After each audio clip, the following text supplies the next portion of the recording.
Welcome to Great Power Politics. I'm Hartmut Lenz.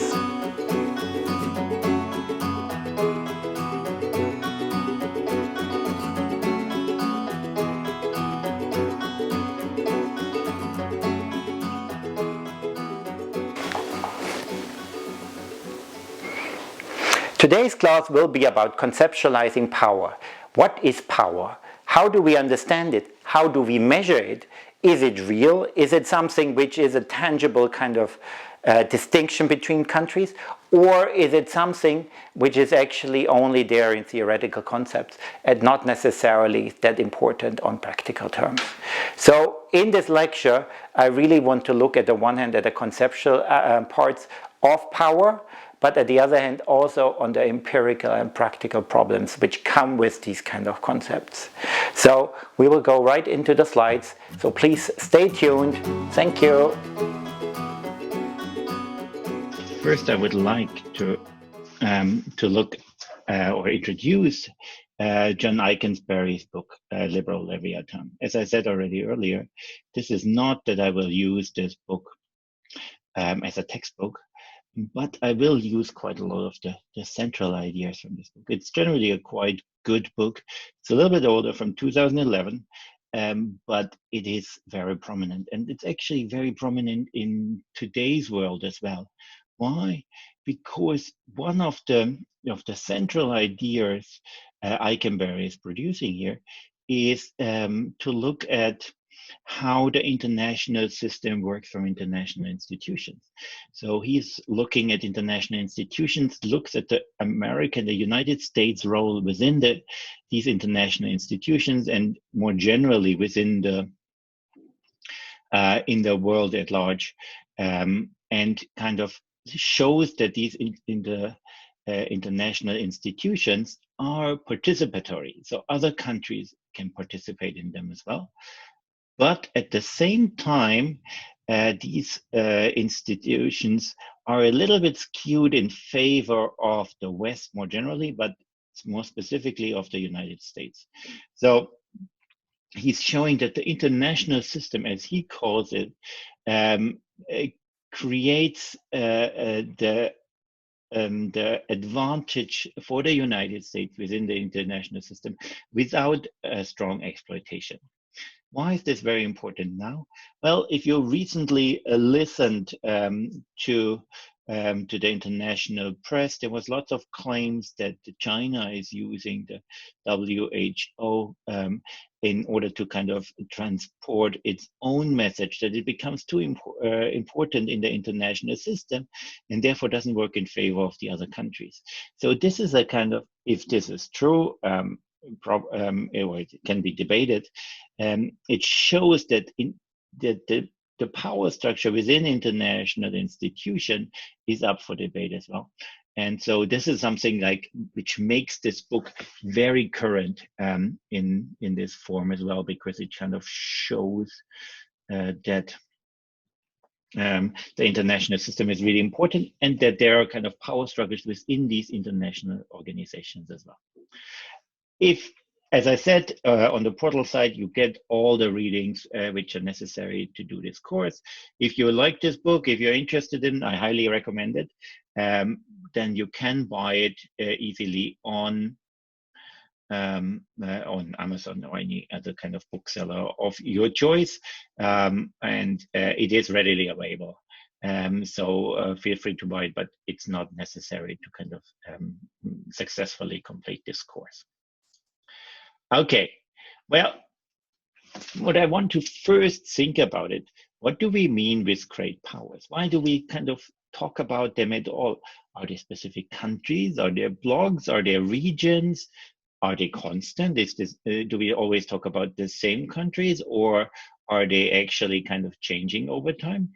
To kind of think about great powers kind of would need a little bit of a definition. We often kind of have an idea in our mind, but it's not entirely clear why this is the case. So what I want you to do now is to pause this video and write down what you think are great powers.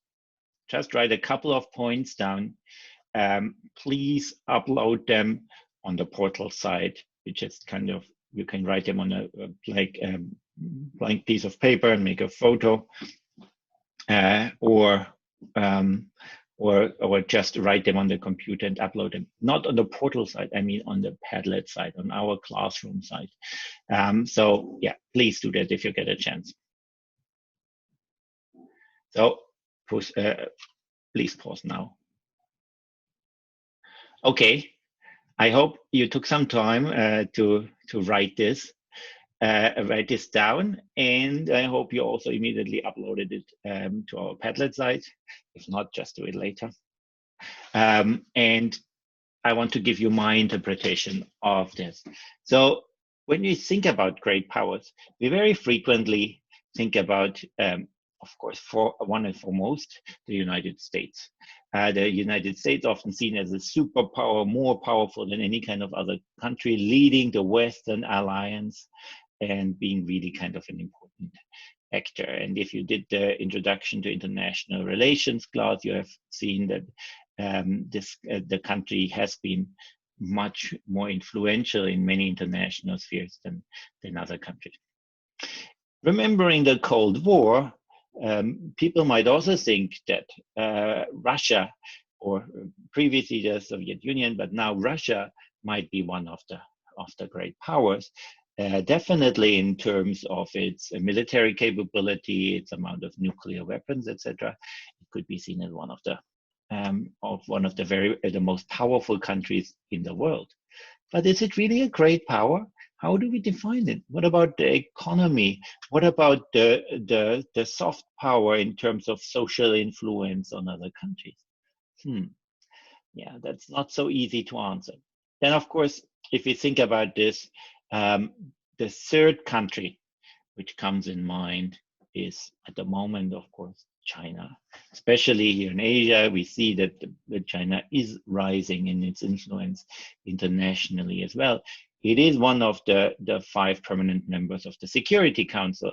It has a large nuclear arsenal, a big military, and of course, being the second biggest economy in the world and having a huge population, it is seen as a very powerful country. But is it a great power? What does it define to be a great power? Is it a regional power? Is it actually another superpower? So in this way, our definition is not that clear. And within the course, we want to kind of make it clearer, define it better, and see how it is, how we can kind of deal with the concept of power and target it specifically to the individual countries and the individual regions. In terms of great powers, we could think about other ones as well. Of course, we are living in Japan. Japan being a huge economic power in the world, showing that being one of the most forward democratic countries in Asia, it's of course also seen as a key power. Another key power, and maybe the former glory, can be seen Europe, or of course we all know about the British Empire. Some people say the European Union is the largest economic zone in the world, could also be seen as a great power. But is it really that kind of powerful? Is it only economically powerful? Is it also militarily powerful? Well, is it also politically influential on the global stage? Militarily, maybe not compared to China or the United States or Russia, but it does have 2 nuclear powers with the UK, or now outside of the European Union, but still in Europe. And of course, France being the second.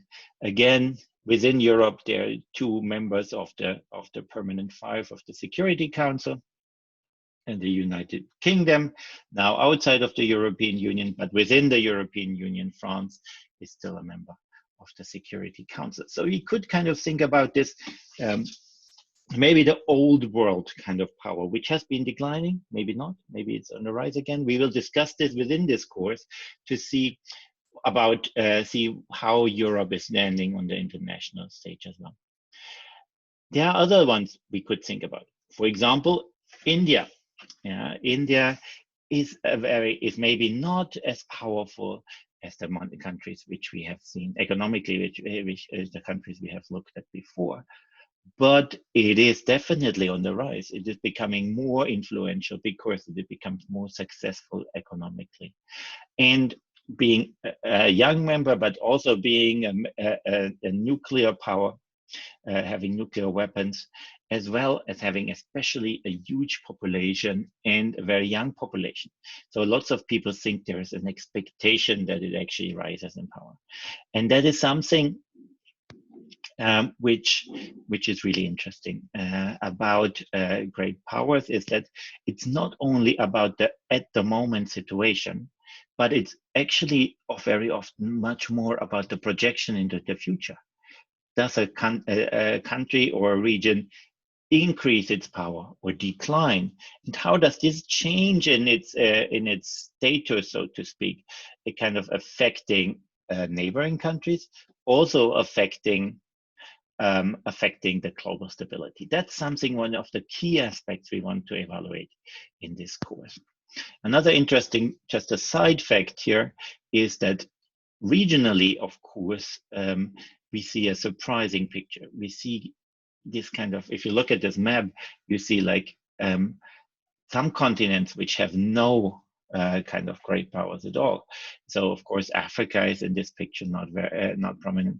South America, we will look at Brazil, and Brazil has often been seen as maybe in the future a projection of becoming a bigger, at least regional power. Why? Because it has a very young population, and at one point it has also been very successful economically. But what we can see on the case of Brazil is very interesting, is that this can also change quite quickly. So in the recent years, Brazil has been shaken by scandal. Economically, it has done very poorly, and have fallen back a lot in the international system. And its influence has therefore politically declined as well. So we will look at Brazil in more detail here as well, not necessarily as being one of the great powers, but rather as to anticipate how regions are developing, and how decline and rise can be quite close together. Okay. We have now talked about great powers and powerful countries, etc. But what is power in international politics? I have mentioned a couple of kind of explanations why I think some countries are more powerful than others. But I want you to pause this video and think for yourself. What is power in international politics? Where does it come from? How does it develop? Is it something which is fixed over time, or is it dynamic? Does it change? So just write a couple of points down, what you think is power in international politics, and we will get back to this in our Zoom Zoom video conference and discuss it. So please feel free, or please, I would be very happy if you upload your answers on our Padlet site to kind of just see what you came up with, and I will have a look before the class, definitely at it. Okay, well, what is power?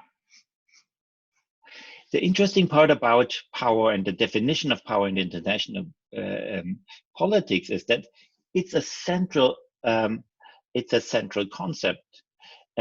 Lots of scholars use power as a way of describing behavior within the international system.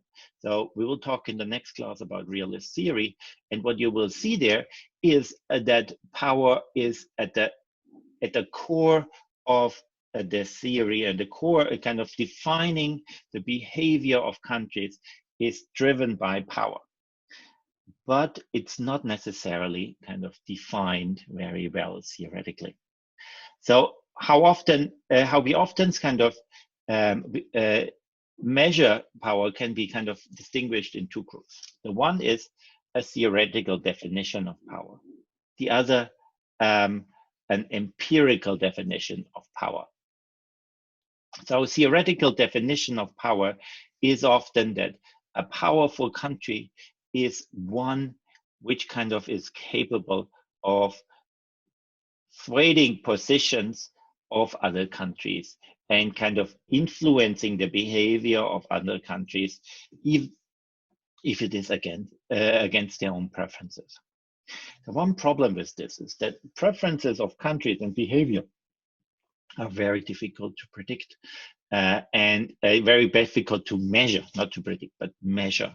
So in a way, this is a kind of a coherent theoretical definition of power, is that you're able to persuade other countries to change their position if they're contrary to your own preferences. But empirically, it is almost impossible to observe these kind of theoretical power definitions. And that's problematic, because if we can't kind of empirically, so mean in the real world, observe this power behavior, then how can we actually test whether our assumptions of power are correct or not? To get a way around this,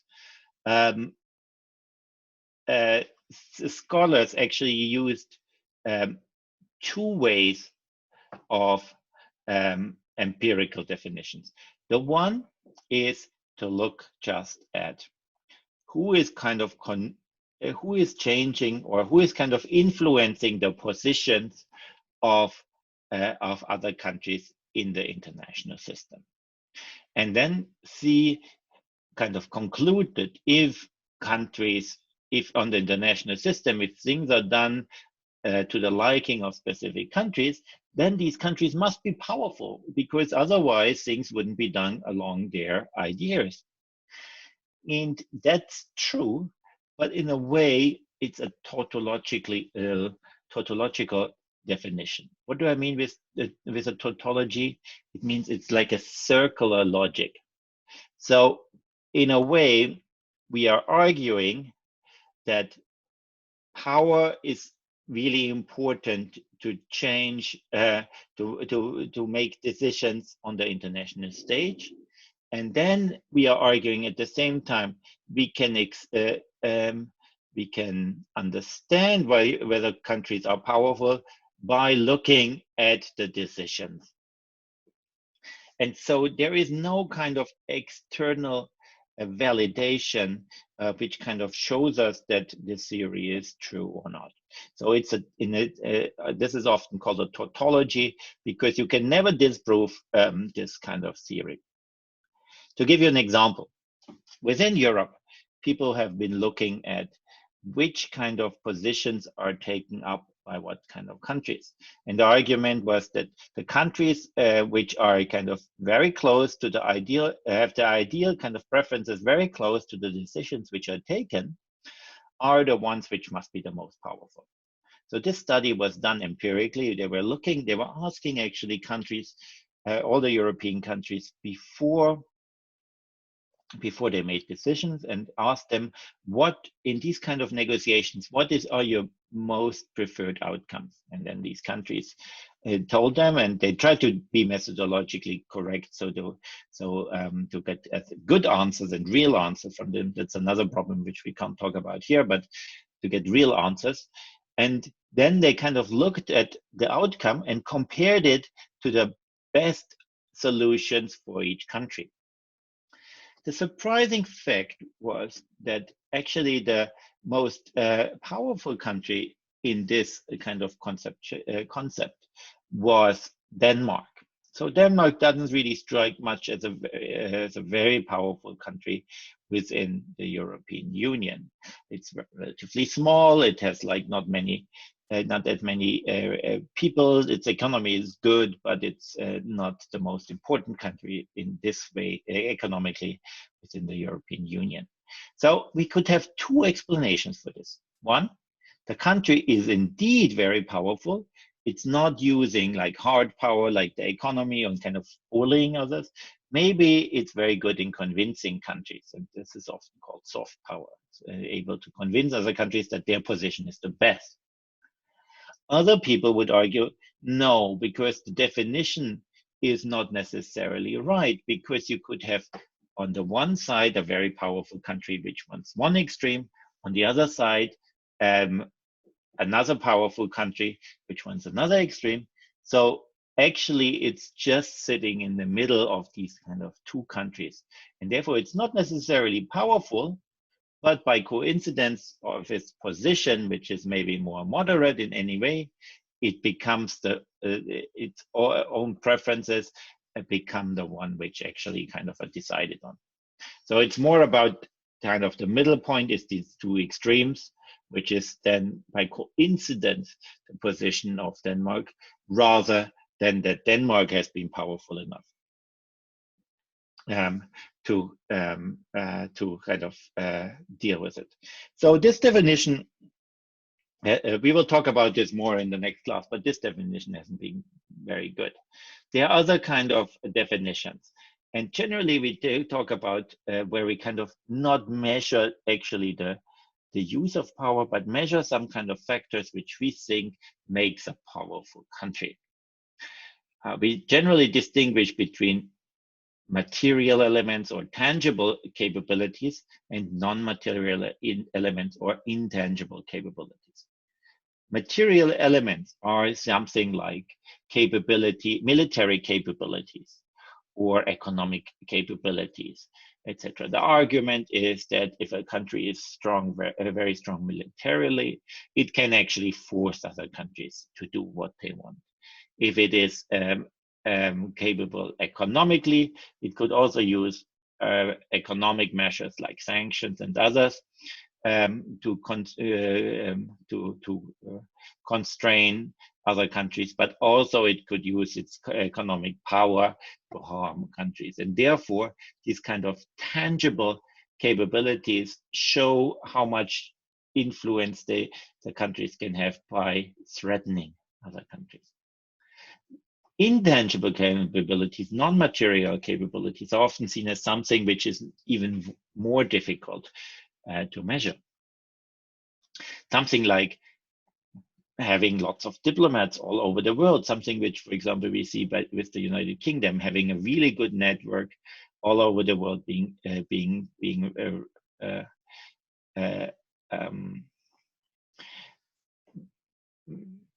available, present in most conflicts. But also maybe something which is often kind of summarized under this idea of soft power, kind of being good in convincing. So in the first case, we talked about Denmark. Maybe it's a country which is kind of very convincing in its argument. Maybe having kind of a moral high ground by not having a very bad history. So countries like Switzerland are often kind of seen in this relation, or that they are in a position, or Sweden in a position of a mediator, and therefore have a moral authority that they are not kind of taking sides in a conflict. So this kind of soft power is also very important, and we will talk in this class much more about it. But it's very difficult to measure, especially if we don't kind of rely on outcomes, but really want to find measurements of measuring externally to our own definition of power. To sum this up, power can only be explained within the real world, depending on many elements.